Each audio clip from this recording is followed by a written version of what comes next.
सम्राट अशोक भारतीय इतिहास के सबसे महान और प्रसिद्ध शासकों में से एक की कहानी महत्वाकांक्षा, बदलाव और एक अद्भुत विरासत से भरी हुई है। लगभग 268 से 232 ईसा पूर्व तक मौर्य साम्राज्य पर शासन करने वाले अशोक का जीवन युद्धों, आध्यात्मिक जागरण और क्रांतिकारी शासन से भरपूर वास्तव में प्रेरणादायक है।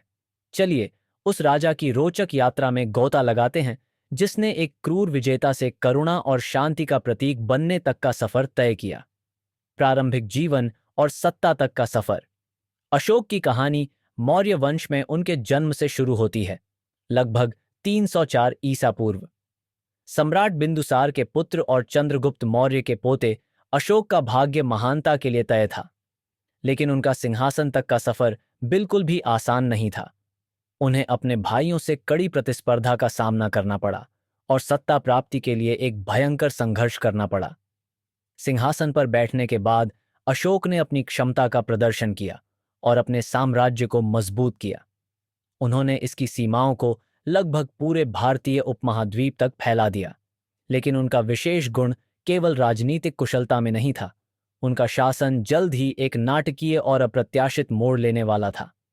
निर्णायक क्षण, कलिंग युद्ध 261 ईसा पूर्व में अशोक ने कलिंग, आज का ओडिशा, पर हमला किया। यह युद्ध विनाशकारी था। 1 लाख से अधिक लोग मारे गए और अनगिनत लोग विस्थापित हुए। हालांकि अशोक ने युद्ध जीत लिया, लेकिन मानव जीवन का यह भारी नुकसान उन्हें भीतर तक हिला गया। यह उनके जीवन का एक महत्वपूर्ण मोड़ था। पहली बार एक क्रूर सम्राट, जिसे उसकी निर्दयता के लिए जाना जाता था, ने अपने कार्यों का बोझ महसूस किया। इसके बाद उनका ऐसा रूपांतरण हुआ जिसने न केवल उनकी जिंदगी बल्कि इतिहास की धारा को भी बदल दिया। बौद्ध धर्म की ओर परिवर्तन। कलिंग युद्ध की भयावहता से व्यथित अशोक ने सांत्वना के लिए बौद्ध धर्म का रुख किया। बौद्ध भिक्षुओं, विशेषकर उपगुप्त, के मार्गदर्शन में उन्होंने बुद्ध की शिक्षाओं को अपनाया। लेकिन यह साधारण रूपांतरण नहीं था। अशोक ने बौद्ध धर्म को निजी जीवन तक सीमित नहीं रखा, उन्होंने इसे अपने शासन की आधारशिला बना दिया।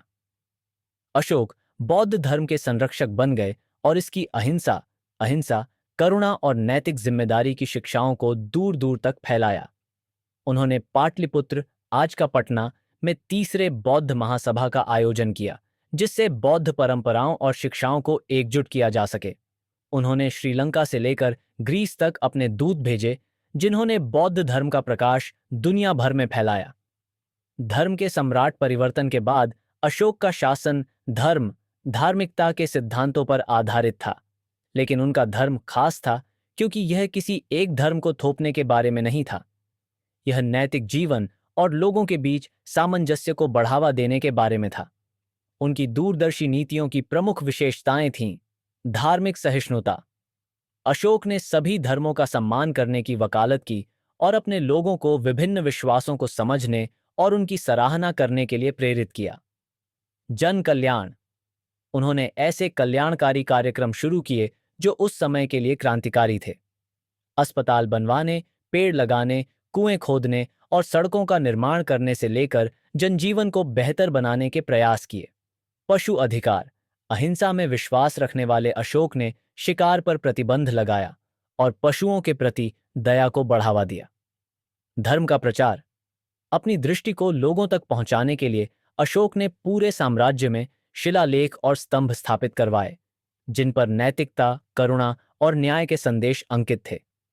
इन संदेशों को स्थानीय भाषाओं में लिखा गया था ताकि आम जनता भी उन्हें समझ सके। अशोक के शिलालेख और स्तंभ।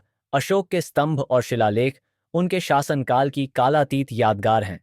ये शिलालेख, जो भारत और उसके बाहर भी पाए गए हैं, भारतीय इतिहास के सबसे पुराने लिखित अभिलेखों में से हैं। इनमें सबसे प्रसिद्ध है सारनाथ का सिंह स्तंभ, जो अब भारत का राष्ट्रीय प्रतीक है। ये शिलालेख एक ऐसे शासक की तस्वीर पेश करते हैं जो अपने लोगों की भलाई और नैतिक मूल्यों के प्रसार के लिए समर्पित था।